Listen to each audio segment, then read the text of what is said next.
Hey everyone, today I am finally setting aside the time to make this video, and this is one that I've really wanted to do for a long time. This is going to be my opinion of the best and worst products by CoverFX.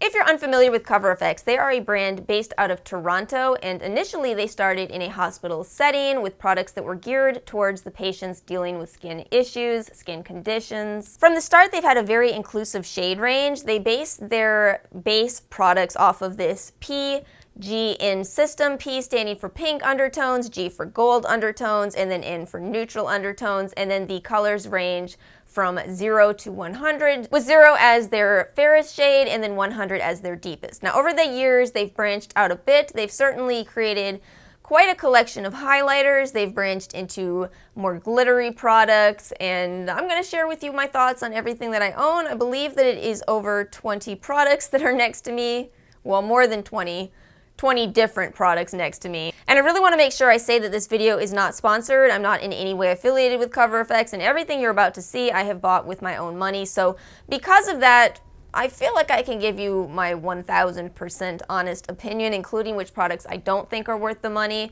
But it's going to be maybe more limited than somebody that's tried every last CoverFX product. I still think it's a fairly extensive collection since I've loved this brand for at least 2 years. Let's go ahead and jump into the products. I'm going to start with foundations. Now I do own the full line of CoverFX's foundations, and I tend to think that some of these are going to be a little better of a fit for certain skin types and skin preferences than others, so I will go ahead and discuss that with you. I'm going to take this one and set it aside for now and just compare the three. So first off, the Natural Finish Foundation. This is the one that I'm primarily wearing. I have a lot of concealer on, but we'll get to that. This is $42 for an ounce, and it's going to be a really, really good option for people who have more dry skin, but I still think it's going to work on normal skin. It definitely does give a natural finish. It looks like skin on, but it is nice in that you can build this up. It's kind of a little bit of a light to medium coverage initially, but you can get this all the way to a full coverage if you really want to. Now I prefer it as a medium coverage. I like to apply it with the brush and then blend it out with the sponge. I think it works really well like that. And I love that this never looks too heavy.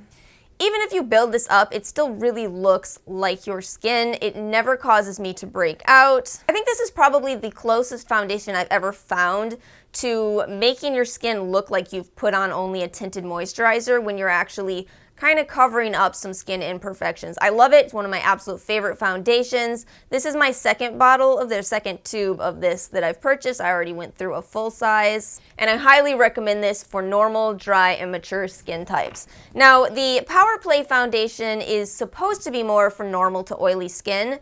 I have been incredibly pleasantly surprised by how well this works on my dry skin. This is going to give you a matte finish, but not only that, this is also one of the most transfer-proof foundations that I've ever stumbled upon, especially that actually looks good on my skin. It doesn't budge. Once you put this in place, it's not going anywhere. It's not transferring on anything. To give you an example of this, you all know I've had a cold for like a week now. I can wear this around my nose, and when I blow my nose, the foundation stays. If you've ever been in that position, you know how difficult it is to find a foundation that is cold cooperative. This one is. It's a really good foundation. It is $44 for this 1.18 ounce size, but the one thing I don't like about it is I hate this packaging. I really hate this packaging. It's like an arm workout every time you try to squeeze it out. I hope they don't keep using this and go over to the tube format. It's much better, but you know, that's really my only complaint with it. Also, the shades on this seem to run a little bit lighter, at least in the lights. I can't really speak for all of the shades within this entire range, but be careful with these. You might want to swatch it in store first. Then we have the Total Cover Cream Foundation, and this is one of my favorite foundations as well, but this has a very specific place. This is one of those products that I can love with all my heart and still sit here and say it's not going to be for everybody. As a cream foundation, what this does is you're essentially applying a layer of cream onto your face. It never sets.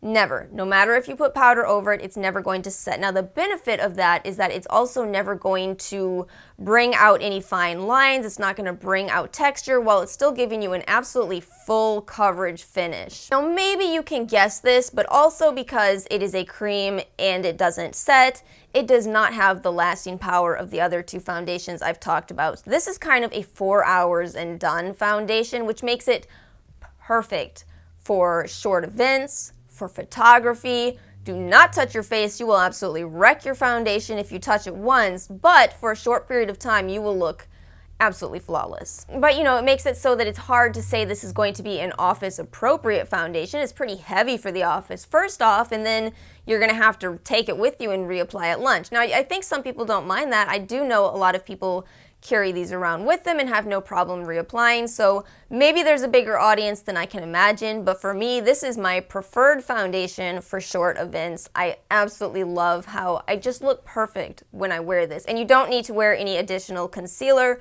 It is a concealer, basically. We'll get more on that in a minute, but it's very full coverage. You just apply this, a little bit of powder, and go. I almost forgot to mention the price on this one. This is $42 for 0.35 ounces, so you do pay more for this, but that said, it's gonna go a long way. All right, now I'm gonna talk about the custom cover drops, which don't really fit in with the rest of the foundations, and you probably even know why. This retails for $42 for 0.5 ounces and has the same numerical system as all of the other foundations, but these are very unique, and it's a very innovative idea. What you do with these is you drip out an amount of these drops depending on the coverage that you want. They're very intensely pigmented drops within here. You take those drops and you mix them into maybe a foundation that you want to make more full coverage. Maybe you mix them into a moisturizer and you've made a tinted moisturizer. You can mix them with primers. Here's my problem with these and why I don't hear more about these being a holy grail. Because in theory, that sounds amazing, right? You can make anything you want to from this. What you have to ask yourself if you're thinking about buying these is, are you really and truly going to do that? Because I thought I was. I tend to see myself as a very mix happy type of person. That was like DJing for a second. That was weird. But I mix together a lot of things. I'll definitely mix together foundation shades to get the right shade, and yet I don't find myself reaching for this because it's still this extra step that's kind of strange, and I don't always know if a mixture is going to work that day. Some days it seems to work better than others. And as a result, I've not touched this in at least 6 months. For as much as I think it's a good product in theory, there's nothing really wrong with this. I just don't use it. And I tend to think that's going to be the case for the majority of people. I have this feeling that, you know, maybe 1 out of 100 people considers this an absolute holy grail, maybe less, maybe 1 out of 500. I can see it, I can imagine how that would happen, but it's not me that feels that way. CoverFX has, I believe, 3 concealers out at this point, but I only own the Correct Click. This retails for $18 for 0.2 ounces, and it comes in the same shade range as the foundations. I do like this. I was told in a Sephora, I think in a Sephora, that this is the same as the cream foundation, and I can believe it. Because this is a cream product in a stick form, it's going to be more like using a compact of a concealer as opposed to your liquid type of concealer. I find that with the liquid concealers, you get a lot of pigment and you have to kind of spread it out. With these types of products, it's kind of already spread out for you. I do have one other concealer from CoverFX, and that is their Perfect Pencil Crayon. This retails for $20 for 0.01 ounces. So this is another one of these products that is really good in theory, and maybe there are some people that absolutely love it. For me, that is so much money to spend on 0.01 ounces of concealer. It's so little product, but of course it is because it's in a pencil form. It's very convenient. You can clean up the edges of your lips, clean up your brows, but you can also do the same thing with the brush and get a lot more for your money. I find that I have to wipe this off because I'll often transfer some lipstick onto it, so I have to wipe it after every use. I feel like I'm going through this way too quickly to rely on it, and to me it just does the same thing as a brush. Again, I'm sure there are some people that think, wait, no, the convenience of this is everything, and I'm sure those people love it. I think I'm going to talk about the contour kit next. This is something that's been on sale for a long time, and I kind of know why. I do not think that this is one of CoverFX's best products. even though it was a really good idea in theory. Now, this is originally $48 and is now $24, and you get in it 3 of the Total Cream foundations, or at least that's what I was told by Sephora, and then you also get a cream highlighter. Now, the problem with this, for as good of an idea as it was to come out with so many varieties of these, you know, again, CoverFX is very inclusive with their products, so they have a wide range of these for you to choose from. The one that I have is the neutral medium set. I'd initially bought this in gold light, and I returned it for neutral medium, because you can't really use your same foundation shades for contouring. It doesn't work. You need a more gray or more cool type of undertone.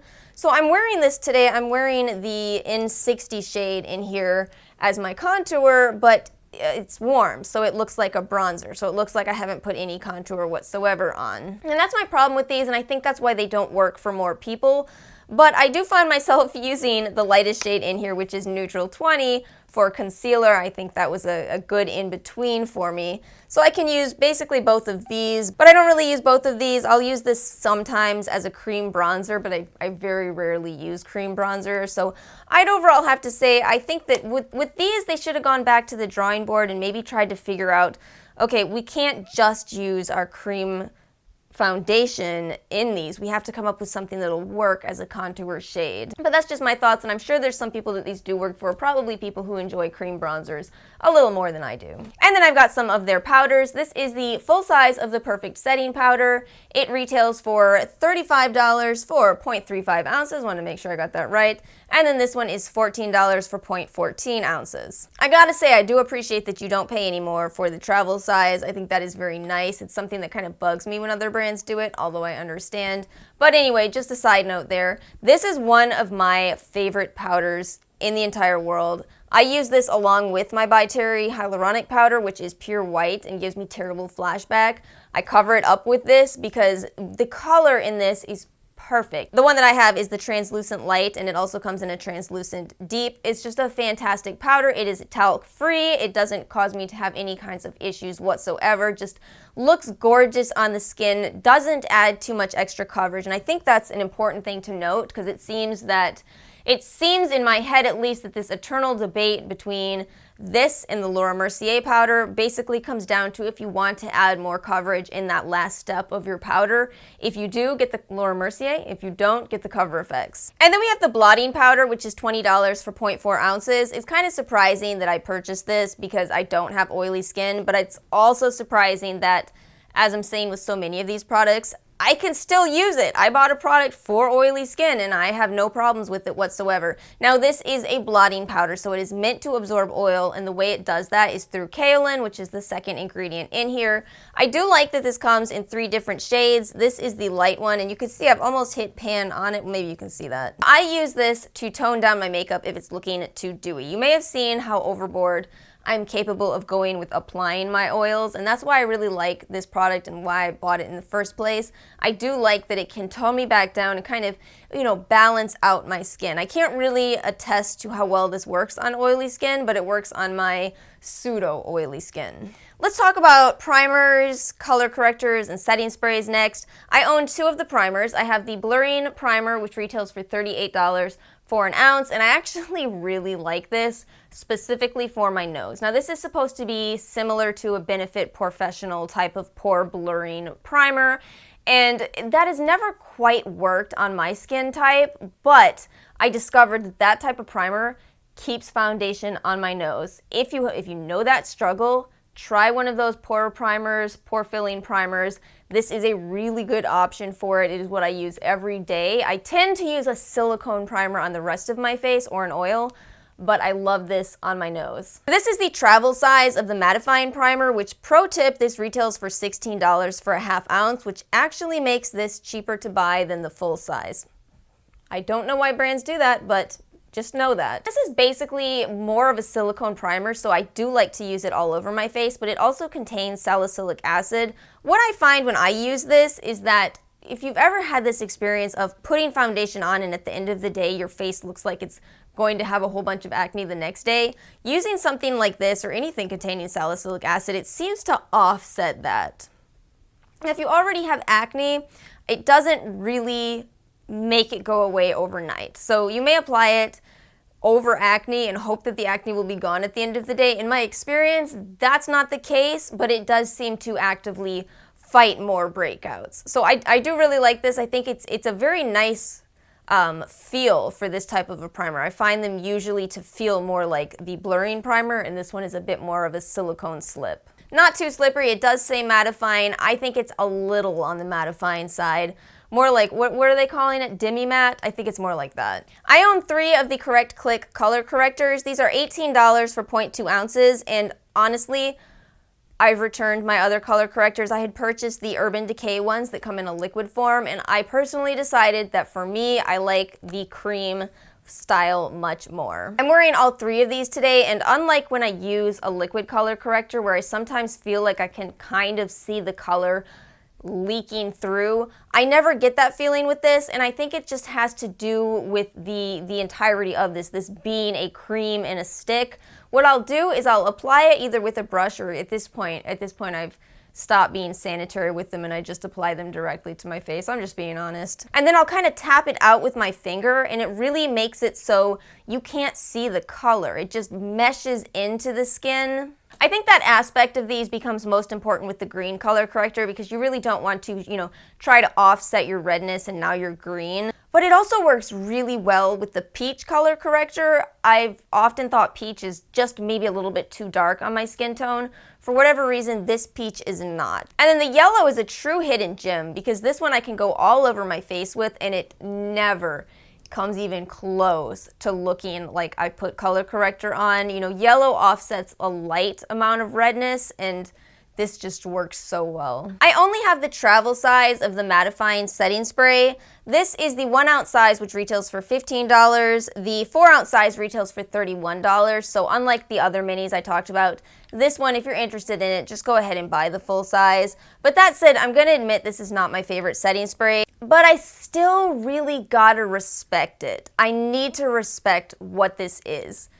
As opposed to almost every setting spray that is on the market, this is actually alcohol-free. I hope all of you skincare fans paid attention, because as you know, alcohol is really not good for your skin, but we use it in general in setting sprays because it does extend your makeup by drying out your skin. Cover FX took a different approach with this mattifying setting spray and threw some kaolin in here, which will work kind of, but I don't feel that it works as well as alcohol. Now, of course, it's better for your skin. That's absolutely something to commend. But I guess it comes down to this trade-off of how much do you care about your skin, how much do you want your makeup to last through the night, and that's something that's really gonna vary from person to person. And I'll be honest with you, as somebody with a more dry skin type, I don't always wear setting spray. It's not always necessary for me, but if it is, on those rare occasions, I'll just reach for Urban Decay All-Nighter or something that does contain alcohol because it's so rare. If you need setting spray every day, this may be a really good option for you. Oh, one other thing to note with this, you do have to shake it up to disperse the kaolin evenly in here. It's not a bad product. It's just, it's not performance-wise the best that I've ever tried. All right, now we're gonna get into the makeup. I think I should probably start with the Custom Enhancer Drops. These are $42 for 0.5 ounces, and I have both Moonlight and Celestial. I'm wearing Celestial today. I totally forgot to tell you all the other stuff I have on my face, so I'll put it in the description box below. These are fun, but these can be really tricky to use if you don't want to emphasize texture. What I finally settled on with these is using where's my brush? Where did I do it? I found it. This is the Duo Fiber Blend brush from Sigma. I will put a tiny, tiny, tiny amount of these on the tip of this brush, blend it very, very gently onto my cheeks, and that's all I need. I mean, I'm convinced that the amount of product you get in one of these will last you for 5 years. This is one of those products where a little goes such an incredibly long way, and I guess if you do have perfect skin and you can apply this in a large amount, it's gonna give you an incredibly strong glow. I'd have to say I think these are worth the money just because of how long the product lasts, but I still don't think they're going to be for everybody, because I think if you have more texture on your skin, I think you're gonna pretty quickly run into the same problems that I did. And even if you find a solution, I mean, honestly, I don't use these every day because it's still a bit it's still a bit of a hassle. Once I put them on with the brush, I still gotta dab them out and quickly because it dries quickly. I like them, I'm glad I bought them, but I don't think I'm gonna buy any more, and I don't think I'll ever need to in this lifetime because I feel like these are gonna last forever. Then we have the glitter drops, and at this point, I bought all of them. I finally have all of the glitter drops. These retail for $44 for 0.5 ounces, but they've already been on sale for 50% off, and that's when I think you should pick them up. I'll put up some swatches of these so you can see what the color looks like. I don't think most people will need to buy all 3 of them. Most people probably don't even need one, but they are fun if you're into glitter, if you like that festival look. I'm wearing the blue one, which is Lunar, on my inner corner of my eye. I really like to put this there. It's a little bit of an overwhelming blue for my cheeks. Fun if you're going for an out-of-the-world look. I've got Aurora on my lips today. It's a pretty pink color, but in all truth, I think that the color of both of these is kind of a little similar. This is a little bit more of a cool tone. And then I think the most popular color would have to be this Mirage color. I do like Mirage on my cheeks, but this has that same somewhat difficult consistency in that you have to be careful not to go overboard. Oh, another way that I've used these is mixing them into moisturizer. It's pretty. I felt like I've had a similar effect to, what's that Fenty product that came out, the glitter, body glitter one, Body Lava? I do not think these work well on the eyes.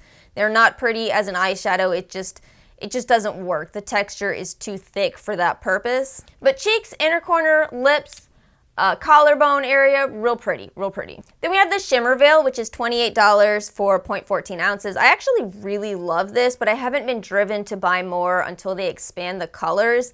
This is Halo, and in my opinion, after swatching them, I think that this is my favorite. I'm wearing it again on my lids today, and I wear it really quite often on my lids. My only advice with this would be to transfer it over to a brush, unless you, I guess, like working with this type of applicator. I don't. I find that it goes everywhere, and I'd much rather just swipe it over onto a brush and then have more control over where it goes. These are similar to the Stila Glitter and Glows, but the shimmer version of those. So whereas those are glitter, these are shimmers. But it really is an incredibly fun product, and if you're into those more neutral colors, you do have a lot of options to choose from these. They haven't yet come out with more bold colors. I also have the Perfect Highlighting Palette from last holiday. Now I have a full video on this, and I still love it, but it's no longer available. So what I'm going to say about this is these individual highlighters are still available. The set is not.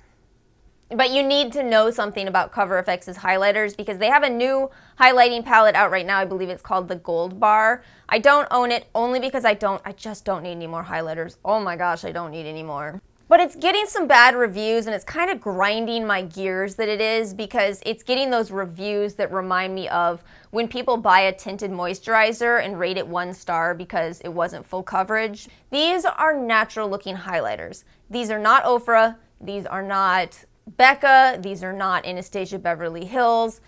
Because of that, they don't emphasize texture. They glide onto your skin and look so pretty and flattering. And that's what's so important to emphasize. You know, maybe those really intense highlighters look good on 18-year-old skin, but that's not always the case on more mature skin. I absolutely love this formula. I think you can see it's one of my favorite highlighting palettes. I think it is my favorite highlighting palette that I own. If you're curious, I am wearing Celestial today, the powder form over the liquid form, so that's why it's a little more intense. And I'm also wearing the shade Blossom from here as a blush, along with my very last product, which is the Enhanced Click in Berry. This is such a pretty cream blush, and I can't find it. Makes me so sad to think that CoverFX might have discontinued this because it's just a gorgeous, gorgeous cream blush. Alright guys, so that is my video. I hope you found this helpful. Please let me know if you liked this video by giving it a like or a dislike. I don't care. Let me know what you like as content. Thank you so much for watching, and I'll see you guys next time. Peace out, YouTube.